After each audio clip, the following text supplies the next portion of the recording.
Hello, hello, hello, ladies and gentlemen. Hello. This is the HIV mini lecture, the 10-minute lecture.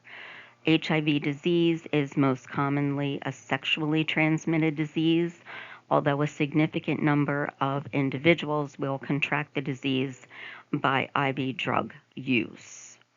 Asymptomatic chronic infection of HIV. The immune system will begin to exert control, but it is not able to eliminate the viral replication. Viral replication is increasing, and the CD4 count will increase to near normal, and then the viral load will then drop. Over the years, the CD4 count will fall and the viral load will slowly increase. This may take as long as 10 years.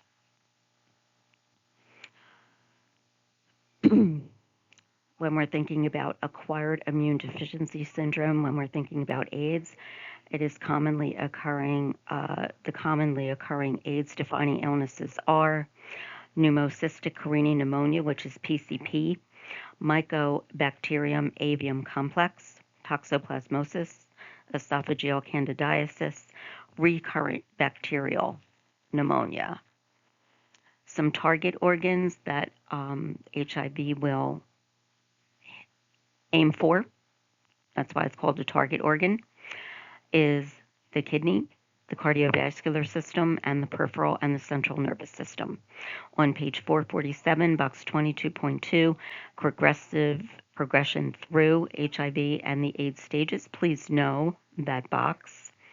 Clinical manifestations indicating worsening of status requiring immediate attention by a healthcare provider are a new cough, increased fatigue, a temperature less than 97 or greater than 102, night sweats, new onset of headache, new onset of blurry vision, recent change in mental status, new skin lesions, new onset of diarrhea, weight loss that is greater than 10% of their previously recorded weight.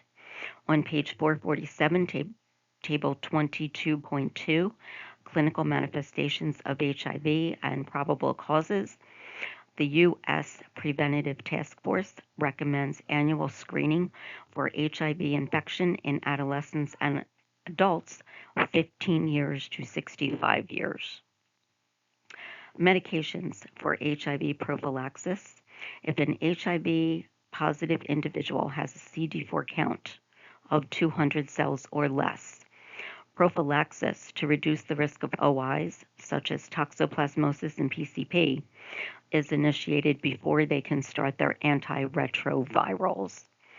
Individuals with a CD4 count of 50 cells or less are at risk for M. avium complex, and this is a disseminated infection that will affect multiple organs. So what is happening is that when the CD4 count is 50 or below, this patient is at risk for multi-system organ failure, and they will probably pass away. Prophylaxis for toxoplasmosis and PCP can be discontinued when the CD4 count has been greater than 200 cells for at least 3 months. Prophylaxis for M. avium complex can be discontinued when the CD4 count is greater than 100 cells for 3 months. There is a safety alert on page 449. Please know that safety alert. Once ART is begun, the CD4 count will increase and the HIV viral load will decrease to non-detectable levels, and this can be achieved in 6 to 8 weeks. If stable viral load will be checked every 6 months, and the CD4 count will be checked yearly. Table 22.3, page 451, classes of retroviral medicines. Adherence to therapy is evaluated at each encounter to maintain a 95% adherence rate. There is a safety alert for occupational exposure. Please know that safety alert. Nursing diagnoses for HIV, risk for infection related to decreased immune function, imbalanced nutrition, less than body requirements, risk for fluid volume deficit related to GI manifestations, anxiety,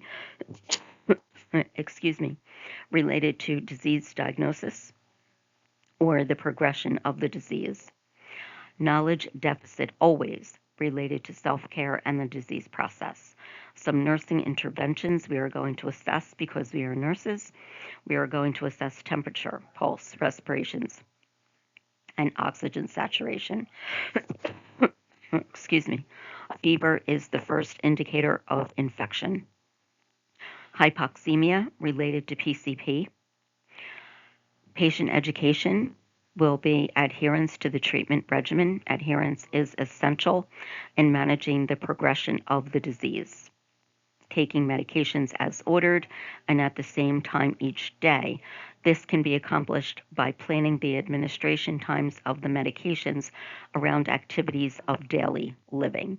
This will help to maintain a therapeutic medication level and decrease the risk of resistance developing.